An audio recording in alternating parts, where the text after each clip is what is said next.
estarmos aqui na casa do nosso Pai, Deus, é maravilhoso podermos louvar o seu santo nome. Eu tenho convicção de que você tem consciência de que você está na casa do seu Pai. Você tem consciência de que você está na presença do Deus, Criador dos céus, da terra, e que enviou o seu Filho para morrer por nós, e que em breve voltará para nos buscar, diante de Deus que preparou para nós morada, e diante do qual viveremos eternamente em sua presença. Estamos essa noite, queridos, em comunhão uns com os outros, para poder juntos adorar o nome do nosso Deus, para poder juntos ser fortalecidos em nossa fé pelo nosso Deus. Então que nessa hora você não perca essa oportunidade de abrir o seu coração, de se render completamente, de vencer as suas batalhas espirituais, de vencer a naturalidade do Deus ser, para que você possa habitar nessa hora no lugar onde Deus está. Jesus fala que o tempo chegou em que os verdadeiros adoradores adorarão o Pai em espírito e em verdade. E nessa noite nós temos a oportunidade de reconhecer a presença e espírito do nosso Deus nesse lugar. E você não precisa de um toque sobrenatural, você não precisa de um calor sobrenatural para você poder crer que nessa hora o Espírito do Senhor está nesse lugar. Então nessa hora que você possa ter essa convicção no teu coração, essa certeza no teu íntimo de que o Espírito Santo está nesse lugar, e que você possa tão somente focar os teus pensamentos, a tua mente no Senhor, porque Ele está nesse lugar, e é Ele que nos restaura. Queridos, eu estou aqui hoje e eu tinha uma palavra queimando no meu coração, e eu fiz algumas anotações, e quando eu fui de fato sentar para escrevê-la, o Senhor me tomou com um sentimento muito profundo, e eu tive alguns entendimentos que eu quero passar nessa noite para vocês. E eu confesso para vocês que eu cheguei aqui hoje com uma ferida aberta no meu coração, e eu lembrei enquanto eu orava que o Senhor, Ele cria feridas e Ele mesmo restaura, Ele mesmo sara. Então eu creio que nessa hora o Senhor, Ele vai vir com um bálsamo de cura sobre nossos corações, para tratar alguns pensamentos, algumas ideias e alguns pontos que nessa noite talvez eu e você precisemos tratar, mas que você possa ter uma consciência plena de que o Senhor, Ele é a nossa cura, Ele restaura o nosso coração, Ele abre feridas, Ele restaura, Ele remove coisas, depois Ele fecha, porque Ele tem nos curado, nos tratado dessa forma. Quero contar uma canção antes, enquanto você abre o seu Bíblia em Juízes 6, versículo 7. Aleluia. Vamos cantar uma canção do Senhor. Tanto que eu trabalhei, tanto que eu me desgastei, tanto que o sol me queimou, cuidando da vinha que não era minha, tentando achar o meu valor, tentando te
sucedeu que, clamando os filhos de Israel ao Senhor por causa dos midianitas, enviou o Senhor um profeta aos filhos de Israel, que lhes disse: assim diz o Senhor Deus de Israel: do Egito eu vos fiz subir e vos tirei da casa da servidão, e vos livrei das mãos dos egípcios e da mão de todos quantos vos oprimiam, e os expulsei de diante de vós, e a vós dei a terra. E vos disse: eu sou o Senhor vosso Deus. Não temais aos deuses dos amorreus, em cuja terra habitais, mas não destes ouvidos à minha voz. Só até aí. Aleluia. Fala conosco, Senhor. Senhor Jesus. Queridos, aqui Deus está dando uma palavra ao povo de Israel. Logo após ele vai fazer algo incrível. Nós conhecemos a história de Gideão. Essa palavra aqui, ela antecede, ela vem antes do chamamento, né, de Gideão, quando o Senhor vai chamá-lo para que ele possa guerrear uma guerra que era terrível demais, que era elevada demais, para que Gideão pudesse vencer. Mas o Senhor, eu vou deixar esse versículo um pouco guardado para a gente voltar daqui a pouco, vamos contar um pouco sobre Gideão. Gideão, ele é um homem que está vivendo um contexto de guerra muito ferrenha em seu tempo. A palavra vai dizer que Gideão estava em um ambiente onde se utilizava para pisar uvas, para fazer vinho, um lugar submerso, um lugar rebaixado, um lugar onde talvez ou até um pouco elevado, um lugar que o escondesse, mas a palavra diz que o lugar onde Gideão estava era um lugar inapropriado para malhar trigo. Ele estava fazendo o papel de malhar trigo no espaço onde se deveria pisar uva, prensar uvas. Então, Gideão estava fazendo o serviço correto, mas no lugar inadequado, na tentativa de fugir, de se esconder dos seus inimigos, mas propriamente dito, esconder o seu trigo dos seus inimigos. A palavra diz que os midianitas vinham e saqueavam toda Israel, roubavam-lhes todos os seus alimentos, arrancavam todas as suas plantações, matavam todos os seus animais, e quando já tinham saqueado tudo, destruído tudo, eles se recuavam. E mais uma vez, quando era tempo de colheita, eles voltavam e mais uma vez saqueavam, destruíam tudo e depois recuavam. Durante 7 anos foi assim, esse atentado contra o povo de Israel, o povo de Deus. E é nesse mesmo instante onde o anjo do Senhor aparece a Gideão e dá algumas palavras para ele e fala: olha, você, Gideão, vai vencer os midianitas, você vencerá o seu inimigo. Ele fala assim no versículo 16: eu estarei com você, respondeu o Senhor, abre aspas, e você derrotará todos os midianitas como se fossem um só homem. O Senhor está falando que aquele exército poderoso que vinha sobre toda Israel e a devastava, que já estava enfrentando outras nações vizinhas e também era forte contra elas, aquele exército tão poderoso que oprimia o povo de Israel seria vencido, e a palavra diz, o Senhor mesmo declara para Gideão: você derrotará todos os midianitas como se eles fossem apenas um único homem. Então o Senhor está dando a Gideão uma incumbência que é mais elevada do que lhe cabe como ser humano natural.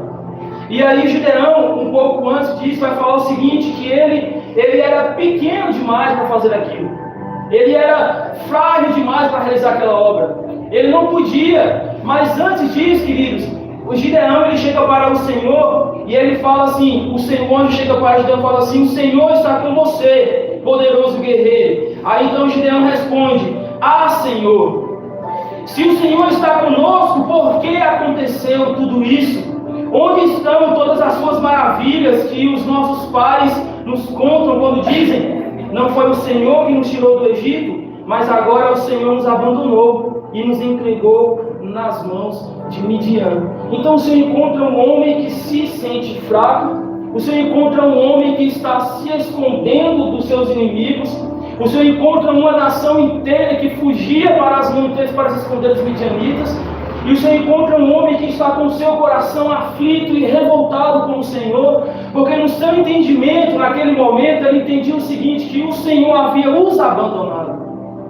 Mas aqui você está falando do capítulo 6 de Juízes em diante, mas se você voltar para o capítulo 1 a seguir até esse ponto, você vai perceber que na realidade o Senhor não havia abandonado o povo de Israel, mas era justamente o oposto, o povo que havia abandonado o Senhor. O povo que havia voltado-se para outros deuses. E a história vai contar que quando Josué, ele enfim consegue alcançar a terra prometida, que era onde o povo já estava vivendo nesse tempo, quando Josué vence os guerreiros para poder apostar naquela terra e ali habitar, a palavra diz que Josué vem a morrer antes de que o povo de Israel vencesse todos os seus inimigos. Porém, antes de Josué morrer, e você vai entender a história, estou tentando fazer você entender ponto a ponto, eu espero não ter confuso, mas quando Josué morre e ele deixa um comando, assim, fala assim, olha, todas as 12 tribos de Israel é dividido em 12 tribos, todas as 12 tribos, vocês irão guerrear contra os seus inimigos locais, e vocês os vencerão, e vocês os matarão, e vocês não deixarão nada deles na terra, vocês não ficarão com nada, vocês não deixarão, nenhum sequer ficará na terra. Vocês terão que expulsar todos eles. O Senhor deu uma ordem através de Jeremias para que quando o povo vencesse todos os inimigos que estavam naquela terra, não ficasse ninguém. Era para ficar apenas o povo de Israel, o povo de Deus. Essa era a ordem. Mas eles obedeceram a ordem do Senhor e eles começaram a fazer acordos para poder ficar eles e os antigos moradores da terra. Para resumir. E eles começaram a guerrear contra os inimigos, mas não conseguiam vencer. E ao invés de lutar em nome do Senhor, eles faziam acordos com os inimigos para que eles permanecessem naquela terra.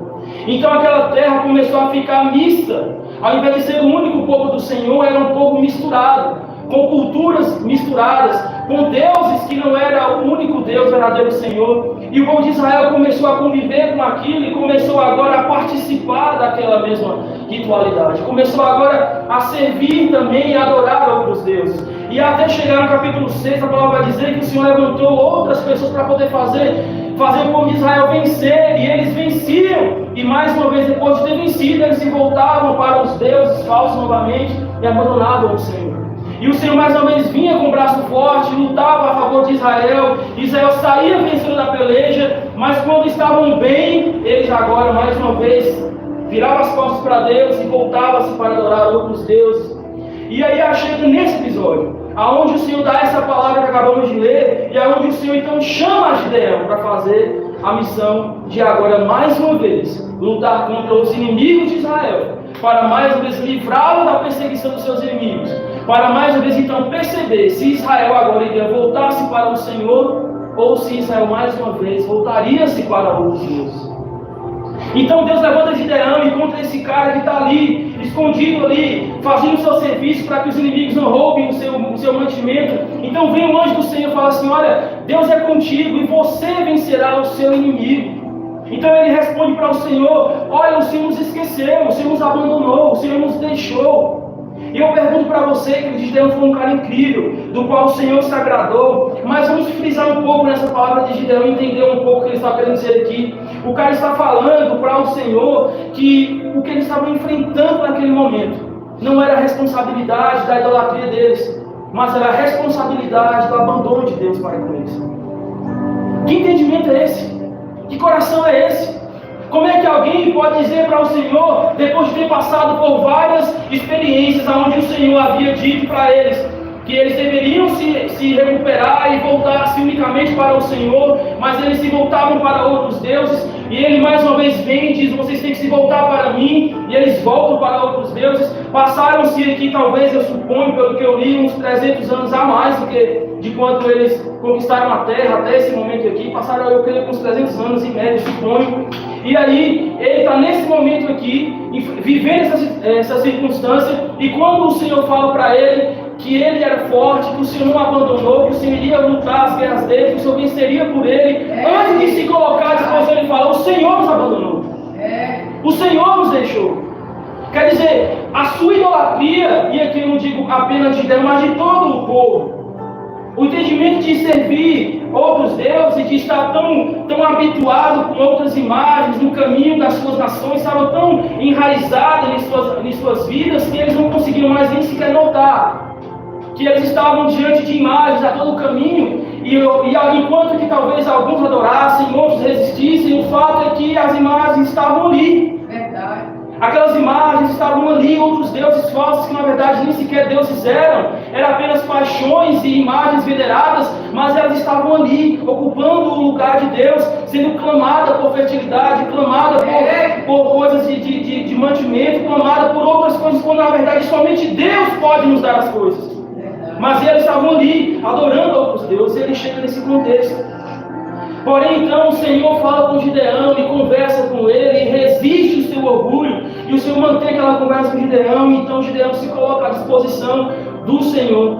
E Gideão entende então que aquele era um anjo do Senhor, fala assim: olha, fique aqui, deixa-me ofertar algo para ti. Ele fala: eu vou te esperar. Ele vai lá, pega alguns sacrifícios, traz esse sacrifício, e oferece ao seu sacrifício, o Senhor recebe o sacrifício e depois vai embora. Mas ele deu um comando para Gideão: falou: você vai vencer a guerra, você vai vencer esse inimigo que está oprimindo vocês. E assim o Senhor o ordenou, e assim o Senhor fez. Gideão então se levanta, e naquele mesmo dia, na verdade naquela mesma noite, o Senhor dá um comando para Gideão muito interessante. Fala assim: olha, você vai fazer um segundo sacrifício para mim. Porém antes, você vai pegar e você vai até, digamos que seja o centro da cidade. Lá havia uma estátua, alguma imagem, alguma aberração de algum deus falso. E ele fala assim: você vai destruir esse altar, você vai destruir essa imagem, você vai destruir essa coisa que está aí. E no lugar você vai colocar um sacrifício a mim, um sacrifício ao Deus de Israel. Só que ele não tinha autonomia para fazer isso. Então ele decide fazer isso à noite, escondido. Então Gideão vai e destrói aquela imagem de um Deus falso, constrói ali um altar ao Senhor, sacrifica ao Senhor e vai para sua casa. Quando amanhece o dia e o povoado então chega e se depara com aquilo, se revoltam e procuram saber quem havia feito aquilo. Então eles descobrem que foi Gideão e querem o matar. Eles querem matar Gideão porque Gideão destruiu a imagem de um Deus que não pôde se defender e ergueu um altar ao Deus verdadeiro. A idolatria era tamanha que eles não se deram conta de que foi erguido um altar ao Deus verdadeiro. O que lhes causaram ira foi o fato de que derrubaram a imagem de Deus falso. Então essa era a circunstância em que vivia o povo de Israel. E foi nesse momento onde o Senhor se coloca à disposição para mais uma vez livrar esse povo que naquele momento estava rebelde diante do Senhor, livrá-los das mãos do seu inimigo. E é por isso que então nós vemos aqui a palavra do Senhor vai dizer, que nós acabamos de ler, abre aspas: tirei você do Egito, da terra da escravidão, eu os livrei do poder do Egito e das mãos de todos os seus opressores, expulsei-os e dei a vocês a terra deles, e também disse a vocês: eu, o Senhor, o seu Deus, eu sou o Senhor, seu Deus. Não adorem os deuses dos amorreus em cuja terra vivem, mas vocês não me deram ouvidos. Não me deram ouvidos. E depois de dizer essa palavra aqui, depois de expor o pecado do povo, então mesmo assim o Senhor vem para livrá-los, vem para mais uma vez restaurá-los, trazê-los novamente um lugar de paz, um lugar de restauração e um lugar de comunhão com Deus. E quando você vai pegar a palavra do Senhor, vai lá depois do capítulo 8 em diante, vai dizer então que após tudo isso, lá no final do capítulo 8, vai dizer que o povo, mais uma vez, viu as coisas para o Senhor. Sabe, queridos, eu não vou me ater aqui ao quão forte, ao quão foi incrível a guerra que Gideão venceu. Eu não vou me ater aqui a como Deus se revelou forte naquela guerra, levando apenas 300 homens para vencer um exército que era temido, não apenas por Israel, mas por todas as nações vizinhas. Não se trata, e isso é maravilhoso, imaginar que o nosso Deus, Ele faz isso mesmo. Mas é imaginar que Deus, irmãos, Ele fez exatamente as mesmas coisas por nós. Verdade. Porque a palavra do Senhor, em paralelo à nossa vida, ela retrata exatamente a mesma circunstância em que nós, uma vez prisioneiros do Egito, prisioneiros no pecado, prisioneiros nas mãos de Satanás, somos chamados para a sua preciosa presença, e nesse lugar onde nós estamos, nós vivemos em recorrente queda, em recorrente falhas com o Senhor, em recorrente erros com Deus. E com isso, queridos, eu quero dizer que eu me coloco nesse mesmo lugar de falho, nesse mesmo lugar de pecador, de errante, nesse mesmo lugar de quem também comete pecados e também precisa se dobrar diante do Senhor para dizer: Senhor, eu estou aqui de novo. Eu vim aqui de novo, Senhor, para te dizer que mais uma vez eu pequei contra o Senhor. Observe, queridos, que no capítulo 6, isso se repete nos capítulos anteriores. Eu não li todo o capítulo, todo o livro, mas você vai perceber uma recorrência que diz assim, que aí no capítulo 6, versículo 1, fala assim: de novo os israelitas fizeram o que o Senhor reprova. Nas traduções mais antigas vai dizer que o que era mal, porém os filhos de Israel fizeram o que era mal aos olhos do Senhor. E na minha tradução diz: de novo os israelitas fizeram o que o Senhor reprova. Então é uma recorrência, é uma permanência, é uma insistência na falha, é uma recorrência, uma permanência, uma insistência no erro. E o Senhor, Ele abomina, Ele tem uma ira pelo pecado de você abandoná-lo para servir a outros deuses, a circunstâncias recorrentes, a pecados recorrentes, a uma vivência recorrente, a você travar o seu coração, a você fechar o seu coração, para você vivenciar a perfeita, boa e agradável vontade de Deus, para simplesmente viver os nossos próprios interesses.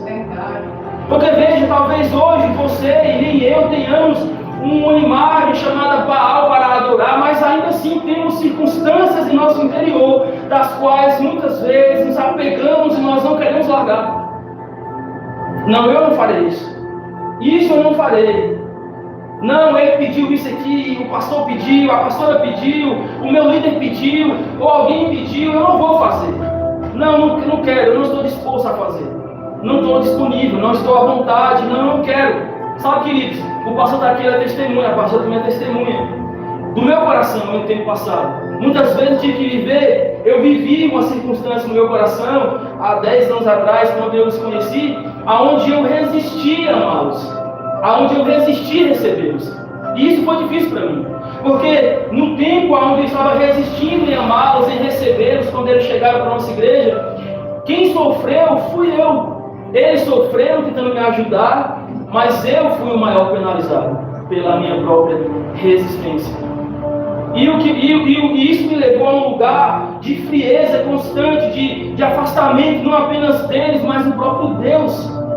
E chegou ao ponto aonde eu já não conseguia mais orar direito, porque havia acusação no meu coração: você precisa melhorar. No meu próprio coração eu senti o desejo de ser diferente, mas eu não conseguia. E eu fiquei mais ou menos uns 2 anos com essa luta recorrente no meu coração, com essa coisa que me oprimia no meu interior, que não me deixava romper e crescer e avançar e ser melhor e ser alguém que eu era antes deles chegarem.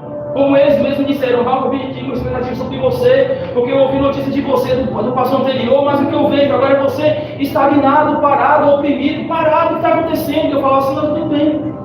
Mas no meu coração havia uma rejeição tamanha que eu não conseguia vencer. E o que isso fez comigo? Depois de 2 anos, para São Paulo, fraco já na fé, lá eu me envolvi com bebidas e fiquei 4 meses lá em São Paulo, me afastei do Senhor. Quando voltei, para conseguir voltar para a igreja, foi um trabalho, foi muito difícil. Para conseguir meu coração abrir de novo com o Senhor, foi muito trabalhoso. Eu fiquei quase 2 anos, queridos, lutando para conseguir voltar a amar o Senhor e a sentir a presença do Senhor. Quantas vezes eu vou sair do meu testemunho, só que eu entrei rapidinho aqui para dar uma pincelada, mas quantas vezes eu, depois que eu voltei de São Paulo, fui para uma outra igreja, porque eu não queria ficar com eles, fui para uma outra igreja, e lá naquela igreja, e quero dizer que eles eram bênçãos, irmãos. O problema era comigo. Eles eram a bênção como são hoje. Abre um aspas aqui, um parênteses, eles eram bênção, era eu o problema. Mas voltando, quando eu voltei de São Paulo, já com a mente virada, querendo beber, querendo largar tudo, ia largar até a menina que eu estava na época para poder curtir o mundo, e eu falei assim: não, eu vou largar tudo. Mas eu cheguei na Bahia e as amizades da igreja, não consegui mais ir para os pais fazer o que eu queria fazer, acabei ficando na igreja. Só que eu já tinha passado tanto nesses 4 meses que para voltar foi muito trabalhoso. E quantas vezes nessa nova igreja que eu estava, a igreja que eu estava chorando. A igreja era tudo de jovem, porque tanto de jovem na igreja.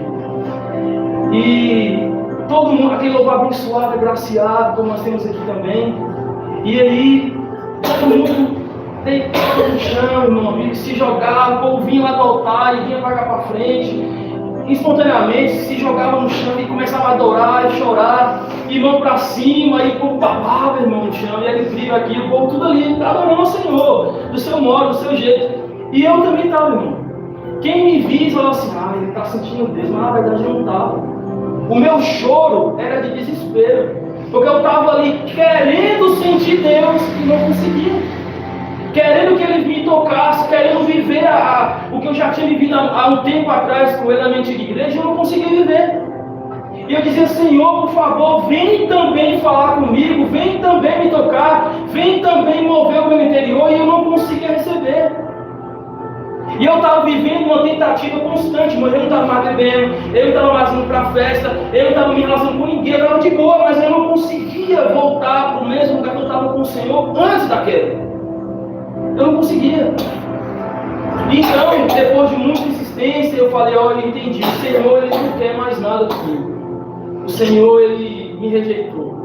Cada vez que eu pegava, esse copo eu não sei de quem é, mas eu pegava aquele copo de bebida, eu botava na boca, eu virava, o Espírito do Senhor queimava no meu coração, porque eu sei a voz do Espírito, irmão. Eu convivo com Ele, eu sei quando Ele faz.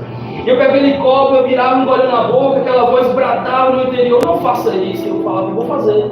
Eu bebia. E no próximo final de semana, de novo, aquela voz queimava no meu coração, um pouco menos intensa, mas queimava. Eu dizia, vou beber sim. E mais uma vez, aquela voz foi se silenciando, foi se silenciando, foi se silenciando. Eu fui calando a voz do Espírito Santo. E a palavra diz assim que, se você ouvir a voz do Espírito Santo, não endureça o teu coração. Essa é a palavra que eu dizer no meu coração. Se você ouvir a voz do Espírito, não endureça o coração, não deixa frágil para ele. Mas eu dizia não, e eu bebia. E foi assim, até que quase 4 meses, quase chegando no final do meu curso lá em São Paulo, que eu vou voltar para a Bahia, eu bebi, e eu fui além do que eu conseguia, bebi bebida bem mais forte do que só cerveja. E dessa noite eu não me lembro muita coisa, eu me lembro só o que me contam. Eu perdi completamente a minha consciência e fiz coisas das quais eu não me orgulho, que me contaram depois com um ar de graça, com um ar de glória, mas para mim não foram coisas que eu me sinto orgulhoso. E eu acordei no dia seguinte, não sei se era numa segunda ou se aquilo ainda era um sábado, eu não sei que dia que era, eu sei que eu acordei no sofá da minha casa e eu tinha uma faixa na minha cabeça e eu carregava até uma cicatriz na minha cabeça, porque eu bêbado caí da escada e cortei minha cabeça, fui no hospital, levei ponto. Xinguei o médico todo que estava doendo, ele funcionou sem anestesia. Disso eu lembro. E voltei para a Bahia e vivi essa experiência, e vivi essa circunstância. E sabe, querido, o Senhor, Ele espera do nosso coração, e aqui agora eu vou para a palavra, arrependimento sincero. Jesus, verdade. Ele espera que nós tenhamos em nosso coração arrependimento genuíno. A palavra diz assim que arrependimento, ele produz frutos. O arrependimento que Deus espera de nosso coração, de nossa vida, não é apenas um remorso pela falha que eu cometi, mas é um arrependimento que produz fruto. Quando você se arrepende, você produz automaticamente um fruto para o Senhor. E você de fato muda a sua conduta.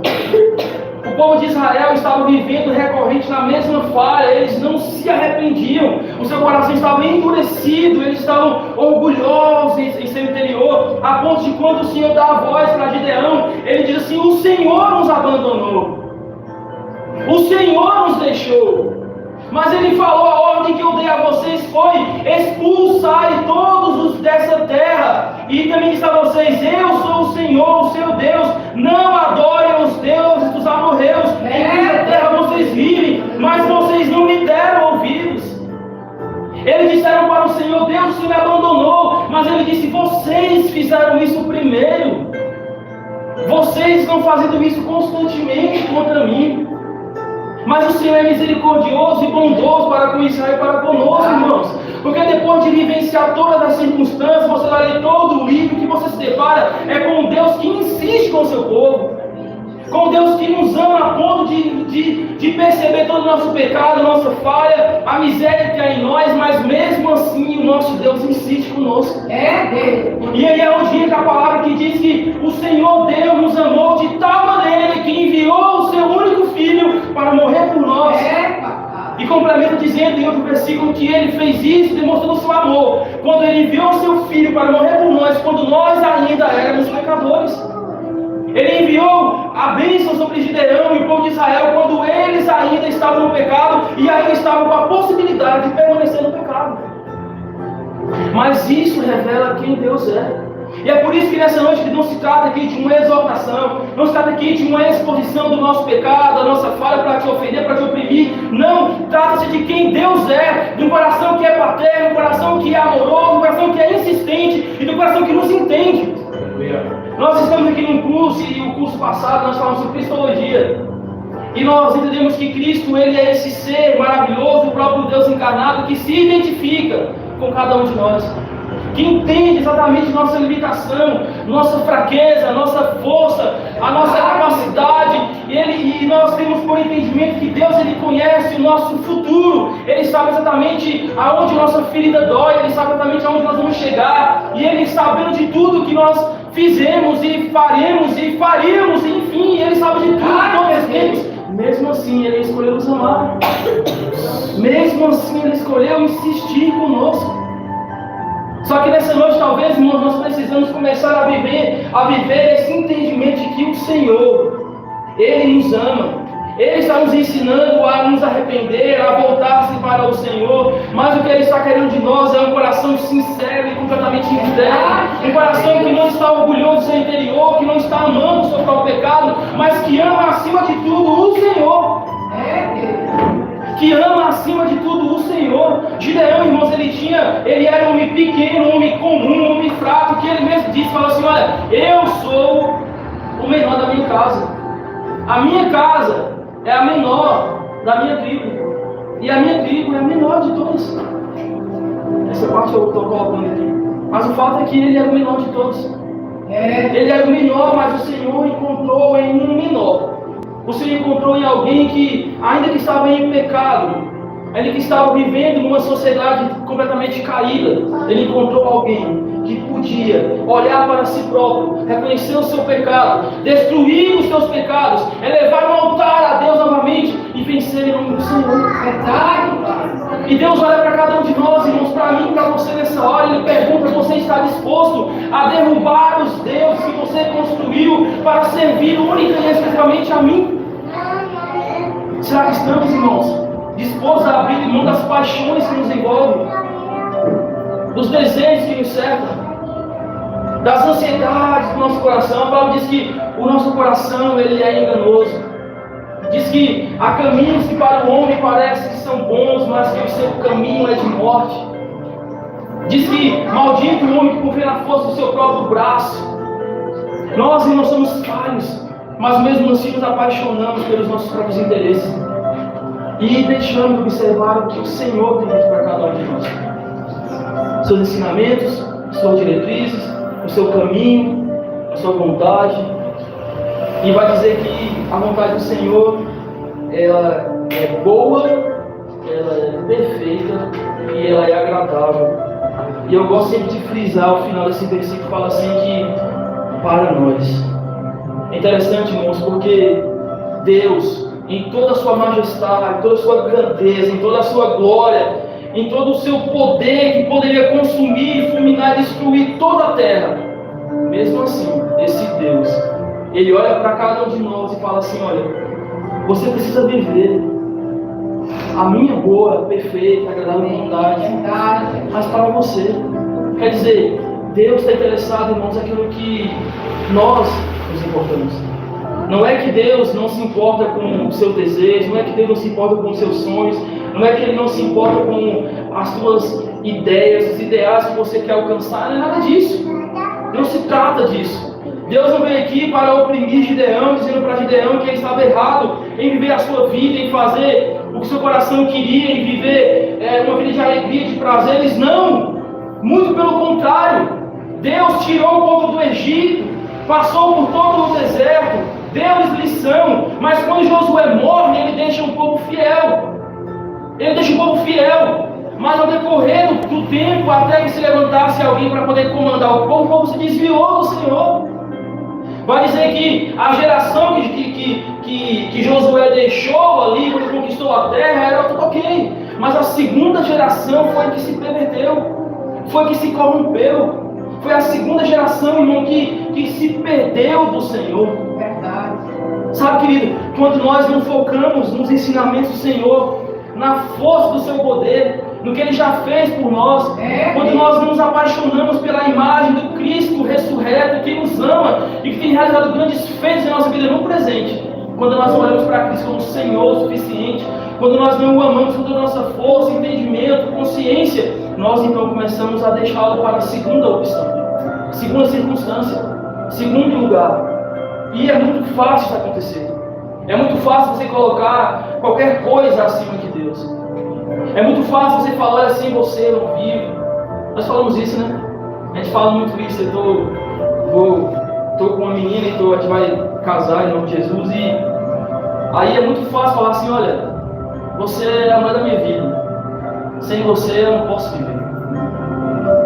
Eu encontrei a pessoa que me completa. Eu acho que você e eu, a gente vai, nascemos um para o outro.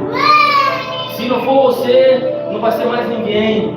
Palavras, né, que elas são cheias de doce, de carinho, de afeição. E são palavras que elas não são firmes em seu próprio contexto. Apenas palavras, apenas versos e poemas. Elas deveriam ter cerne de verdade. Mas às vezes elas têm. Pessoas que matam ou morrem por alguém. Pessoas que matam ou morrem por uma promoção de um trabalho. Matam ou morrem porque querem riquezas. Matam ou morrem porque querem um carro. Matam ou morrem porque querem um aparelho de celular. Pessoas que fazem de tudo para ter um iPhone em suas mãos e valores elevados que não conseguem. Pessoas de classe abaixo da média, mas que andam com um iPhone na mão para poder dizer eu posso, eu tenho, eu sou. Eu posso, eu tenho, eu sou porque tem um aparelho na mão, irmão. Amam esse aparelho como se fosse algo incrível em suas mãos. Isso é uma paixão humana e natural, é aplicar um desejo, um atributo, algo ou alguém que não é o Senhor. E isso, irmão, parece tão raso, não tem nada a ver, mas tem, irmãos. Tem a ver, porque isso é apenas um exemplo. Cada um de nós podemos olhar para a nossa própria vida e dizer o que é que eu estou estimando além do Senhor. O que é que eu estou colocando no altar e ninguém pode tocar, e ninguém pode mexer, e ninguém pode olhar? Quantas pessoas são ciumentas com o seu cônjuge que se alguém tocar nas costas assim, com maior simplicidade, a pessoa de caixa se enfurece? Que é isso, irmãos? Se isso não é você colocar, estimar demais algo ou alguém, a palavra não tratar o seu coração, nós precisamos, irmãos, saber qual que é o lugar de Deus em nosso interior, em nosso coração, para que o Senhor ele possa de fato nos colocar em um lugar que Ele de fato espera que estejamos, no centro da sua vida. Porque o lugar da vontade do Senhor, irmãos, é o melhor lugar para se estar. O lugar melhor para se estar é no centro da vontade do Senhor.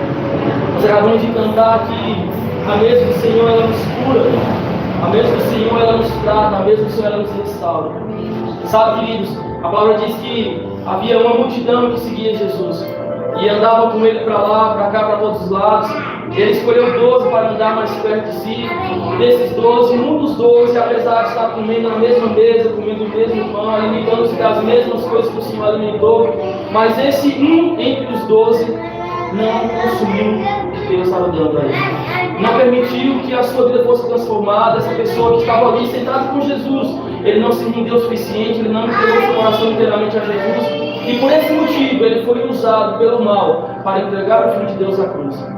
Era lícito que isso acontecesse, era necessário, iria acontecer sim, mas não precisava ser através dele. Ele estava ali, na mesa, comendo o pão, mas ele não participou devidamente do pão. Ele não permitiu que o pão tratasse seu coração de modo adequado. E foi ali, naquela mesa, naquele lugar, naquela última ceia, que Jesus olha na cara, não apenas a cara daquele homem, mas a cara do próprio mal. Ele fala assim: vai lá e faça o que você tem que fazer. E assim ele executa aquela missão. Eu não comparo nenhum de nós aqui com aquele homem longe disso.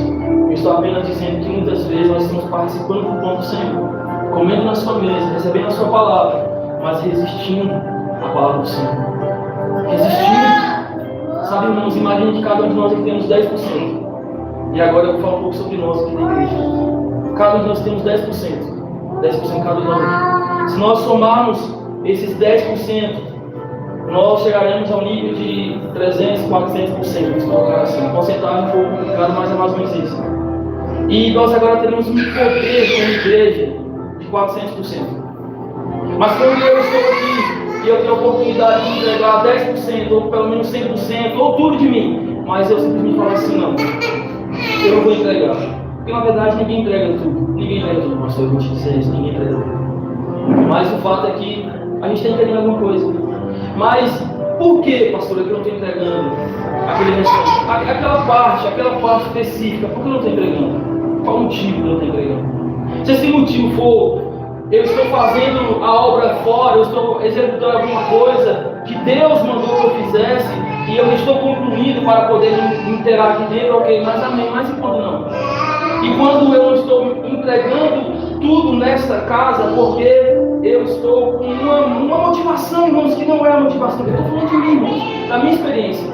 Quando eu não estou entregando o meu tudo ao Senhor, porque eu tenho algo no meu coração, que talvez não seja contra o pastor, a pastor como é no meu caso, mas seja algo na minha casa, na minha família, um impedimento, alguma coisa.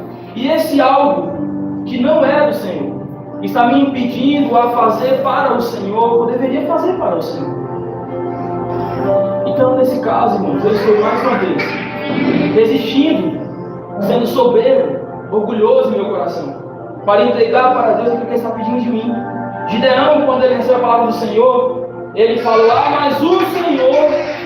Mas ele depois falou assim: aquele Senhor, eu ouço a sua voz, eu sigo a sua voz, eu obedeço a sua voz, porque a voz do Senhor, para mim, ela é mais importante. Hoje eu entendo, Pai, que Gideão dizendo, hoje eu entendo que eu ouvi muitas vozes por esse tempo, toda a minha criação, os meus pais me ensinaram sobre o Senhor, mas os meus pais que me ensinaram sobre o Senhor também adoraram outros deuses. Mas hoje eu entendo que somente o Senhor é Deus, somente o Senhor deve ser adorado. E por esse motivo, sim, eu vou destruir os altares que foi erguido nessa cidade. Eu vou destruir os altares que eu mesmo construí. Eu vou destruir as coisas que eu coloquei no teu lugar, para que o Senhor tenha a primazia, para que o Senhor tenha um lugar de importância, para que o Senhor seja elevado. O meu coração, ele te pertence, e a partir disso, a tua vontade será feita através da minha vida. O Senhor tem algo para fazer, querido, através da minha e da tua vida. Eu usei o exemplo da igreja, mas eu digo algo: a igreja de Cristo é muito maior do que nós aqui. E o Senhor tem algo para fazer através da minha e da tua vida. Ele diz para mim, para você: não resista. Não impeça o que Ele tem para fazer. Não impeça o que Ele quer fazer na minha e na tua vida. Não permita que os seus interesses, os meus interesses sejam maiores que o interesse do Senhor. Deus, Ele olha nessa noite para mim, no teu coração, Ele fala: eu posso encontrar algo além do que você tem me dado. Você está se importando comigo no ponto de você abandonar as outras coisas para você apenas olhar para mim? Será que as decisões que eu tenho tomado têm sido dirigidas pela palavra do Senhor? Será que eu me importo com o que Ele tem a dizer sobre o que eu estou fazendo? Será que eu me importo com o que Ele tem a dizer sobre o que eu estou pensando? Será que eu me importo com o que Deus tem a dizer sobre o meu relacionamento? Será que eu me importo com o que Ele tem a dizer sobre o meu trabalho? Eu me importo com o que Deus tem a dizer sobre a minha vida como um todo? Porque isso é ser pertencente a Deus, é entender que Ele sempre tem algo para dizer sobre tudo em nossas vidas. Deus sempre tem algo para dizer sobre tudo em nossas vidas, irmãos. E eu volto a dizer: para quê? Para que a vontade que é boa, perfeita e agradável para nós se cumpra.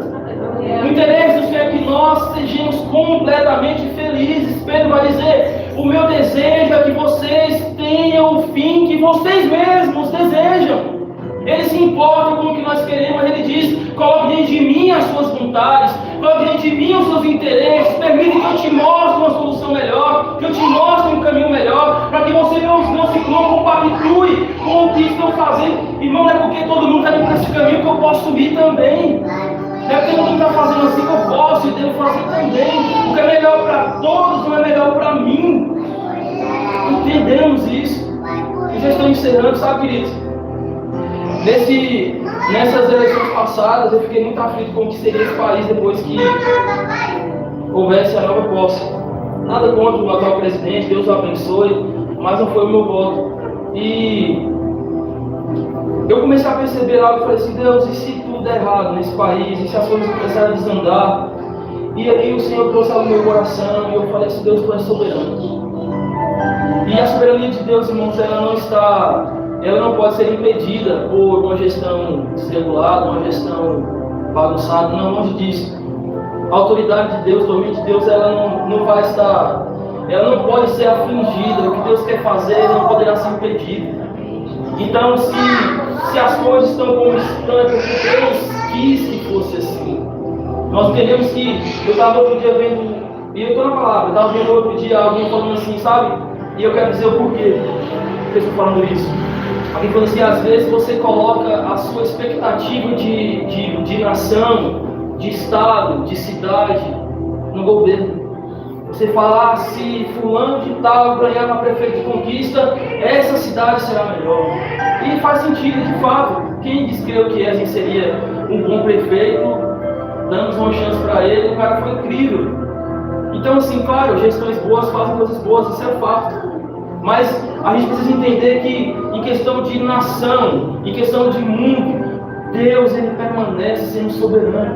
E se Deus permitiu, quantas pessoas oraram e disseram: Deus, muda esse quadro, faz algo, faz um milagre, e permitiu-se que o atual presidente, que Deus o abençoe, ganhasse. Então esse homem deveria ganhar mesmo. E Deus vai usá-lo para abençoar o Brasil. Talvez não seja do modo como nós esperávamos, mas vai ser abençoado. Porque nem sempre, irmão, será do modo como nós queremos, mas será do modo como Deus quer. Deus, ele vai fazer o que ele quer fazer com quem estivesse no poder. Mas a igreja, muitas vezes, e eu me coloco nesse lugar, achamos que não, que quem iria melhorar o Brasil seria o outra opção. E nós esquecemos que a autoridade, o domínio, o governo ainda permanece sempre, será na mão do Senhor. E Deus, ele vai usar quem ele quiser para fazer o que ele quiser, a nação que ele quiser.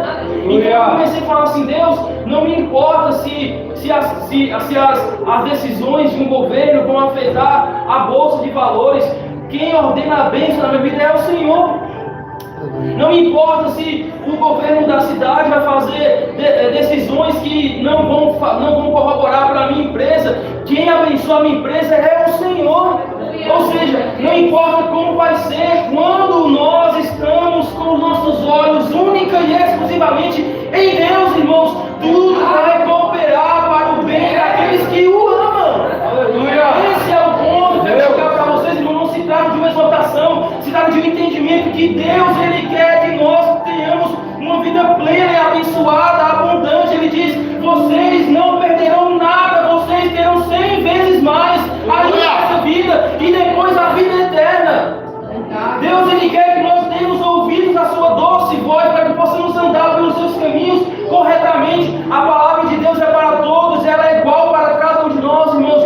Mas o propósito que Deus tem para cada um de nós é específico. E nós precisamos ouvir a palavra e ouvir a voz do Espírito em nosso interior, dizendo: o caminho é esse aqui. E é desse modo, irmãos, que nós seremos completamente abençoados, seremos completamente satisfeitos e seremos até mesmo felizes.